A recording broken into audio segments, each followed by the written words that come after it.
परम पिता परमात्मा पूर्ण ब्रह्म सारी सृष्टि के रचनहार कबीर परमेश्वर जी की असीम रजा से आप सभी पुण्यात्माएं सत्संग सुनने के लिए उपस्थित हुए। वे सभी पुण्यात्माएं हैं जो परमात्मा के इन वचनों को किसी न किसी माध्यम से सुनते हैं, चाहे कोई वो सीडी सुनते हैं, डीवीडी सुनते हैं, या किसी टीवी चैनल पर सुनते हैं, या परमात्मा के इस सच्चे दरबार में सतलोकाश्रम बरवाला जिला हिसार में आकर के ये वचन सुनते हैं।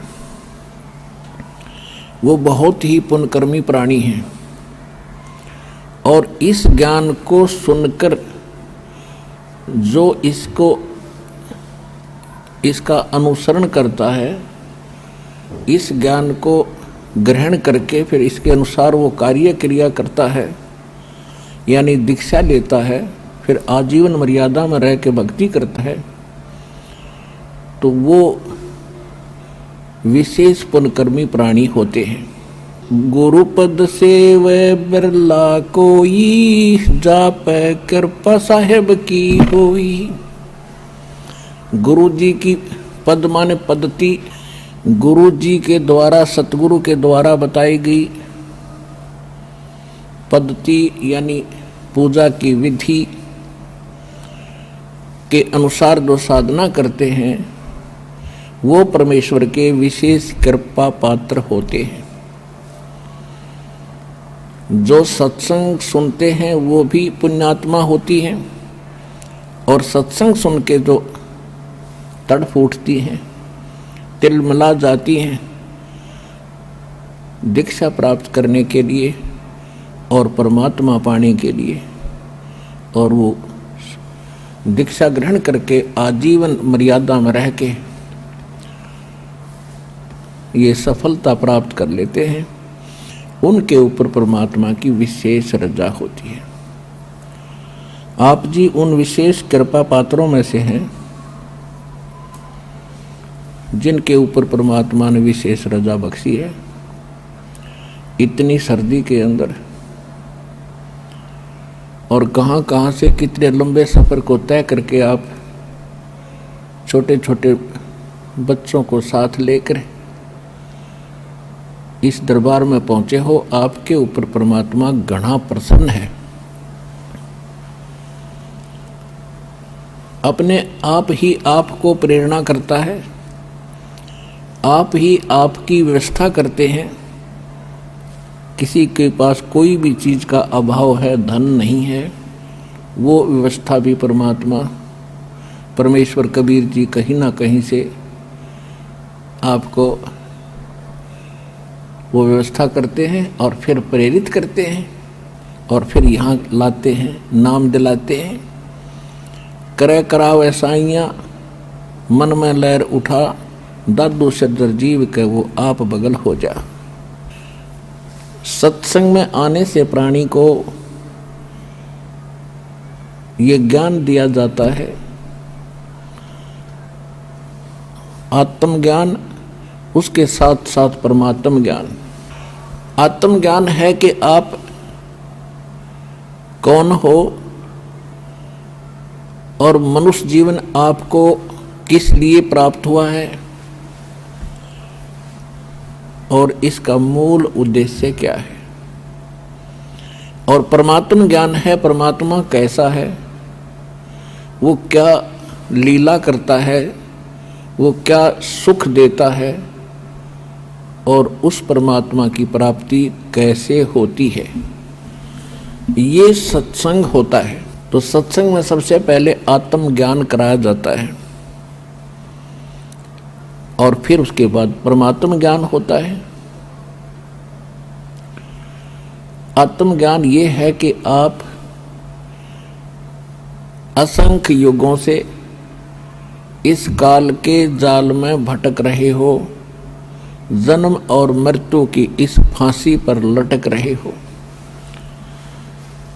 जब तक आपकी जन्म और मृत्यु समाप्त नहीं होगी आप सुखी नहीं हो सकते, चाहे सारी पृथ्वी का राज्य भी आपको प्राप्त हो जाए।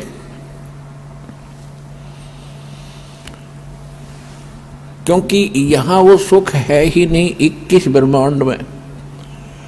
जैसे नमक की बोरी में और बूरा का टेस्ट आ ही नहीं सकता।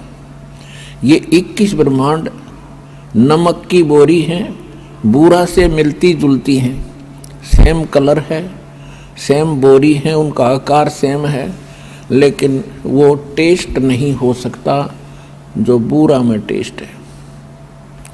वो सतलोक के अंदर वो सुख है जिसकी खोज हम यहाँ कर रहे हैं इस नमक के बोरे में। ये सपने में भी ना सोचना कि आप यहाँ सुखी हो सकते हो। इन व्यवस्थाओं को पाकर कोई निर्धन सोचता है धनवान हो जाऊं, घना सुखी हो जाऊंगा। धनवान स्वप्न में भी सुखी नहीं है। यहाँ पर आज किसी के पास मान लीजिए पूर्व संस्कार से कोई संपत्ति अच्छी है, अरबपति है, करोड़पति है, उसकी मृत्यु हो जाती है, फिर क्या है वो गधापति है। फिर गधा बनकर घूम रहा होगा वहां कुर्डियों पर। तो ये आत्मज्ञान है। 3 लोक का राज जीव को जय कोई देवे, लाख बधाई क्या करे जो नहीं नाम से दे। 3 लोक का राज जीव को जय कोई दे, लाख बधाई क्या करे जो नहीं नाम से दे। कहने का भाव ये है, परमात्मा सूक्ष्म वेद में बताते हैं कि ठीक है अपने संस्कारवश चाहे कोई गरीब है, अमीर है, ताकतवर है, बलवान है या निर्बल है, निर्धन है, परमात्मा की भक्ति सबको करनी होगी। और जिसके पास भक्ति नहीं है वो चाहे 3 लोक का भी पति बन जावे, स्वामी बन जावे, कहते हैं क्या बधाई दे रहे उसको, वो तो अंत में दुर्गति को प्राप्त होगा। और एक निर्धन कंगाल भक्ति कर रहा है और वो उस पूरी पृथ्वी और 3 लोक के स्वामी से भी ज्यादा महत्वपूर्ण है, ज्यादा वो कीमत का व्यक्ति है। परमात्मा कहते हैं राम रटत दारिद्र भलो, दारिद्र में निर्धन, नाम रटत निर्धन भलो, टूटी घर की छान, वो कंचन महल किस काम के, जहाँ भक्ति नहीं भगवान।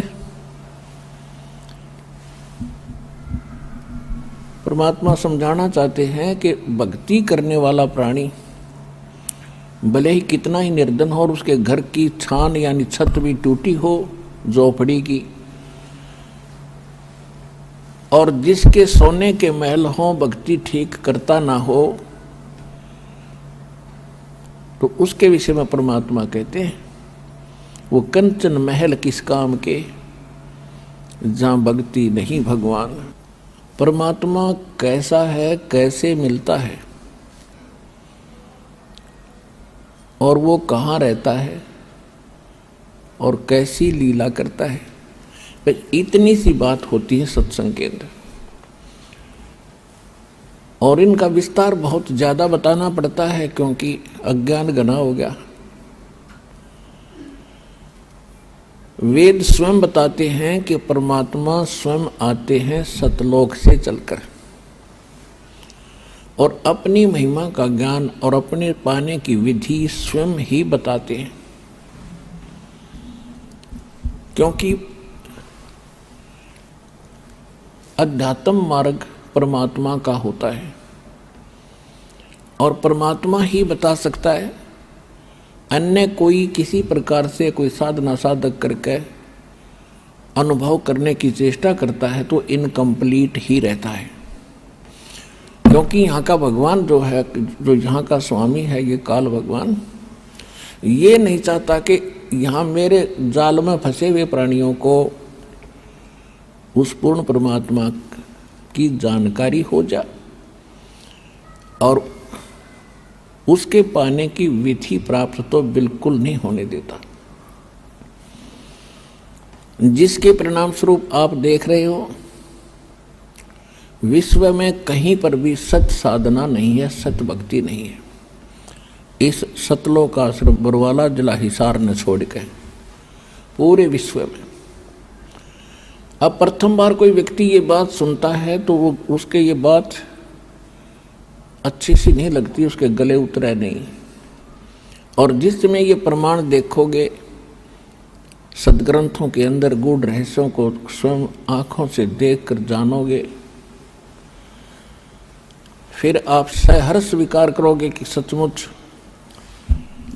इस विश्व में सत भक्ति किसी के पास नहीं है और सत साधना शास्त्र अनुकूल भक्ति के बिना जीव मुक्त नहीं हो सकता। अब जैसे किसी ने जंडी काटनी हो, एक पेड़ होता जंडी, और उसके काटने का तरीका क्या होता है, एक कुहाड़ा होता है, कुहाड़ी पैनी लोहे से बनी हुई, और फिर आरी होती है लोहे के दांतों वाली। उसके स्थान पर यदि कोई काठ का हथौड़ा लेकर और उससे काटने का प्रयत्न करे तो कभी नहीं काट सकता। तो यथार्थ जो साधन है उस जंडी के काटने के, वही प्रयोग करोगे तो वह जंडी बहुत आसानी से कटेगी। ठीक इसी प्रकार ये जन्म मरण का रोग रूपी जंडी हमारे जामगी, इसको काटने के लिए वो शास्त्र अनुकूल साधना का प्रयोग करना पड़ेगा, और जो इस दास के अतिरिक्त विश्व में किसी के पास नहीं है वर्तमान में।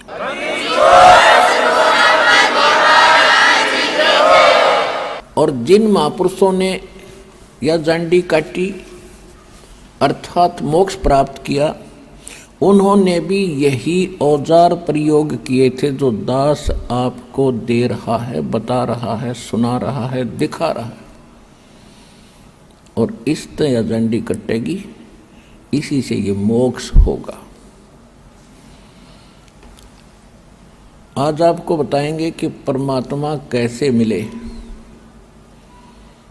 परमात्मा प्राप्ति कैसे होगी।